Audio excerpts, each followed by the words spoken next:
Captain America भी होने वाले हैं फंटास्टिक फोर की शिप में। उसी शिप में भाई जो एक्चुअली थंडरबोल्ट मूवी के पोस्ट क्रेडिट सीन में दिखाया गया था, जहां पर एक्चुअली भाई थंडरबोल्ट्स, येलेना, सेंट्री ये लोग खड़े होकर के देख रहे थे डिस्प्ले पर कि भाई एक्चुअली कोई एक अल्टरनेट डायमेंशन से शिप आ रहे, तो शिप के अंदर कैप्टन अमेरिका भी होने वाले हैं। इस वीडियो के अंदर आपको एक्सप्लेन करके बताने वाला हूं। एंड नाउ भाई एवेंजर्स डूम्सडे के ट्रेलर को ड्रॉप होने के आज बहुत ही ज़्यादा चांसेस हैं। अगर आज नहीं तो कल मॉर्निंग में 100% ट्रेलर ड्रॉप होने वाला है। अब तक सिर्फ ये क्रिटिक्स कर रहे थे, लेकिन भाई इनसाइडर से रिपोर्ट्स आ रही हैं जो कि भाई एक्चुअली हमेशा उनकी ट्रू होती हैं बातें।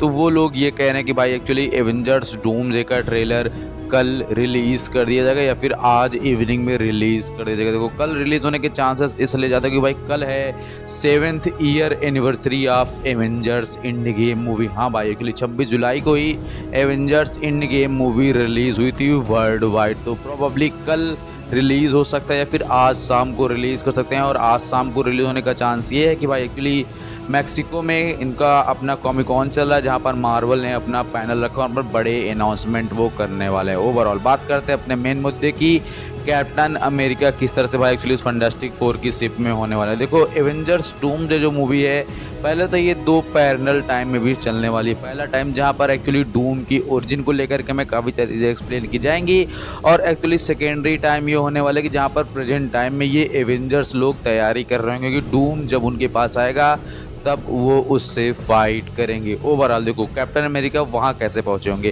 कैप्टन अमेरिका जब इन्फिनिटी स्टोन्स को वापस करने के लिए गए थे, तो वो एक अल्टरनेट टाइमलाइन में पेगी चच्ची के साथ रोमांस करना शुरू कर दिए थे। तो एक्चुअली क्या है कि उसी टाइमलाइन में फंटास्टिक फोर अपने यूनिवर्स से आएंगे। देखो क्या है कि वो टाइम था 1960 के आसपास का कुछ। एंड नाउ भाई एक्चुअली क्या है कि फंटास्टिक फोर जिस यूनिवर्स में अभी है अर्थ 818 जो भी करके है, जहाँ पर फ्रैंकलिन रिचर्ड एग्जिस्ट करता है। Fantastic four first step movie जो हमने देखी हुई थी एग्जैक्टली, वो भी उनका भी अर्थ के टाइम में भाई 1940-60 के बीच का टाइम चल रहा है। और यहाँ पर भाई कैप्टन अमेरिका जब टाइम में वापस गया था 1940 के 60 के बीच में टाइम चल रहा था, जहाँ पर एक्चुअली इन्फिनिटी स्टोन को रिटर्न करने के साथ साथ पेगी चच्ची के साथ नयन मटक्का भी करने लगे थे। तो एक्चुअली जब किसी यूनिवर्स से कोई शिप या फिर कोई भी ऑब्जेक्ट या कुछ भी आएगा किसी दूसरे की वास्तविकता रियलिटी में, तो एक्चुअली वो एग्जैक्ट उसी टाइम में नहीं आएगा जो कि यहाँ पर चल रहा है। मतलब अगर कोई भी शिप किसी दूसरे अर्थ से, अर्थ 818 आप मान लो, वहाँ से कोई स्पेस शिप निकला है 1960 के टाइम में, तो दूसरे यूनिवर्स में भी 1960 के टाइम में ही पहुँचेगा, वो 2026 में नहीं पहुँचेगा। मेरे मुद्दे की बात यह है कि एक्चुअली टाइम जोन सेम ही तो रहेगा ना भाई, क्योंकि भले आप टाइम जंप नहीं कर रहे हो, आप एक्चुअली कर रहे हो रियलिटी चेंज, आप मैनिपुलेट कर रहे हो रियलिटी को, आप दूसरी डायमेंशन में जा रहे हो, वो भी एक्चुअली क्या है कि लाइट की स्पीड से। तो टाइम जंप आपको यहाँ पर देखने को नहीं मिलेगा। तो फैंटास्टिक फोर जब दूसरे यूनिवर्स से आएंगे इस यूनिवर्स में, मतलब अपने अर्थ मेन 1999 जो कि होने वाला है आगे चल के, अर्थ 616 एवेंजर्स का मेन यूनिवर्स कहते हैं, जहाँ पर थॉर और थंडरबोल्ट्स, वकांडियन ये सब एग्जिस्ट करते हैं। एक्चुअली ये लोग पहले जाएंगे उस टाइम पे जहाँ पर उनको कैप्टन अमेरिका मिलने वाले, कैप्टन अमेरिका उसी टाइम पे मड़ियों को रिटर्न करने के लिए गए होंगे। And now by Fantastic Four उस खतरे के बारे में बताएंगे, और वो खतरा कोई और नहीं, Victor von Doom, Doctor Doom होने वाला है। और इसी वजह से डॉक्टर डूम इनको ट्रैक करते हुए कैप्टन अमेरिका के पास आएगा और कैप्टन अमेरिका के बच्चे की फील्डिंग को सेट करने वाला है। अब पूरी बात को समझने की कोशिश करना कि एक्चुअली जब फैंटास्टिक फोर के चारों मेंबर्स एक्चुअली वो स्पेसशिप ले करके 1960 के टाइम में पहुंचेंगे अपने 1960 के अर्थ से निकल करके, तो वहां पर एक्चुअली कैप्टन अमेरिका से उनकी मुलाकात हो जाएगी उस अर्थ के सुपर हीरोज, और कैप्टन अमेरिका उनको अच्छे से पहचान लेगा कि भाई कैप्टन अमेरिका प्रेजेंट टाइम में से पास्ट में गया है, वो ऑलरेडी पास्ट का मेंबर नहीं है। तो कैप्टन अमेरिका को टाइम ट्रेवल और स्पेस दुनिया भर की टेक्नोलॉजी के बारे में ऑलरेडी नॉलेज हो चुकी है। तो इसीलिए भाई एक्चुअली कैप्टन अमेरिका उनकी हेल्प करेंगे और डॉक्टर डूम के नाम के थ्रेट को जानेंगे, और भाई आगे किस तरह से वो तबाही मचा सकता है ये भी कैप्टन अमेरिका को समझ में आएगा।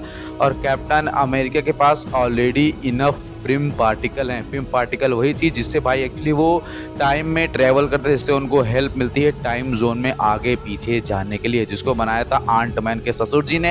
एंड नाउ भाई एक्चुअली कैप्टन अमेरिका उसी प्रिम पार्टिकल के थ्रू से एक्चुअली भाई वो जो पूरा स्पेसशिप है उसको ले करके प्रेजेंट टाइम में आएंगे और कैप्टन अमेरिका थ्रेट के बारे में सबको बताएंगे। इधर थॉर क्या है कि अपनी बेटी के विजन में भाई एक्चुअली वो ड्रीम होता है जो उससे जान लेगा कि डॉक्टर डूम कौन है, और एक्चुअली भाई उसको ऐसे बोलते हैं ना कि नाइटमेयर्स आएँगे थॉर की बेटी को, जिसमें थॉर की बेटी एक्सप्लेन करेगी एक्चुअली डूम एक नाम का थ्रेट है, जिसने भाई एक्चुअली पिता आपको मतलब आप पिता ही बोलेगी वो थॉर को, एक्चुअली उसकी एग्ज़ैक्ट बेटी नहीं है वो, पर फिर भी एक्चुअली थॉर को मार दिया होता है। थॉर को ये बात एक्सप्लेन करेगी कौन? थॉर की बेटी, जो कि इस समय बीमार, क्योंकि भाई वो इटर्निटी से पैदा हुई है तो वो चीज़ों को देख सकती है।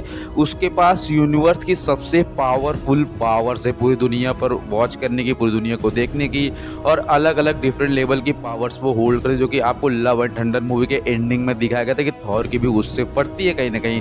तो आप मेरी बात को समझने की कोशिश कीजिए कि एक्चुअली क्या है कि वो जो थॉर और डॉक्टर डूम की फाइट का सीक्वेंस, यहाँ पर थॉर की कुल्हाड़ी को सिर्फ 2 अंगुली से डॉक्टर डूम रोक देता है। वो किसी अदर अल्टरनेट अर्थ की रियलिटी है। प्रेजेंट टाइम में थॉर इस बात को समझेगा और एक्चुअली वो प्रे करेगा, क्योंकि भाई उसके अल्टरनेट वर्जन को किसी दूसरे यूनिवर्स में डॉक्टर डूम ने ऑलरेडी मार दिया हुआ है। एंड नाउ भाई फिर थॉर सबको इकट्ठा करेगा और एक्सप्लेन करेगा, और थॉर अपनी स्पीच में कहता है ट्रेलर के अंदर, जो कि एक्चुअली हमने डिस्क्राइब किया हुआ है, आपने इंटरनेट हर जगह पर देखा होगा, कि थॉर यही बोलता है कि हमें किसी चमत्कार की ज़रूरत पड़ेगी और हमें अपने आपसी मुद्दों को छोड़ करके भाई बहनों की तरह एक साथ लड़ना होगा, क्योंकि अगर कोई चमत्कार नहीं हुआ तो इस बार जीतने के चांसेस ना के बराबर हैं। तो ओवरऑल पूरी मूवी इसी सीक्वेंस में चलने वाली, और मूवी का ओपनिंग एड जो कि एक्साइटमेंट में रिलीज़ हो रहा है, मतलब जो भी अभी लीक्स आ रहे हैं इसको लेकर के, मूवी के ओपनिंग सीन या फिर ओपनिंग एक्ट में हमें एक्चुअली पहले सैम रेमी के स्पाइडरमैन, मतलब हमारे one and only Tobey Maguire का यूनिवर्स बर्बाद होता दिखेगा, और लास्ट जो लीक्स आई हैं ओल्ड एमजे जो थी टोबी मैguire के यूनिवर्स वाली, उनके हेयर कलर वगैरह फिर भी चेंज हो रहे हैं, मतलब कि एक्चुअली कहने का मतलब है कि सारे इशारे एक ही तरफ पॉइंट कर रहे हैं कि सबसे पहले टोबी मैguire के स्पाइडरमैन का यूनिवर्स बर्बाद होगा, जो कि हमें इनकर्जन के थ्रू दिखाया जाएगा, और डॉक्टर डूम का उसमें हाथ होने वाला है। टोबी मैguire के यूनिवर्स को बर्बाद होने का कारण ये भी है कि एक्चुअली जो आए थे हमारे भाई साहब अलग-अलग कैरेक्टर जो कि मर जाने थे विलन्स, वो जिंदा हैं और वो इनकर्जन के कारण बन रहे हैं। बाकी ओवरऑल उम्मीद आपको वीडियो पसंद है, और सब्सक्राइब लाइक शेयर करना। मिलते हैं नेक्स्ट किसी अपडेट वीडियो के साथ। बाकी ट्रेलर आ जाएगा तो मेरे को थैंक यू बोलना, नहीं आएगा तो गाली दे देना, जो भी हो देखा जाएगा।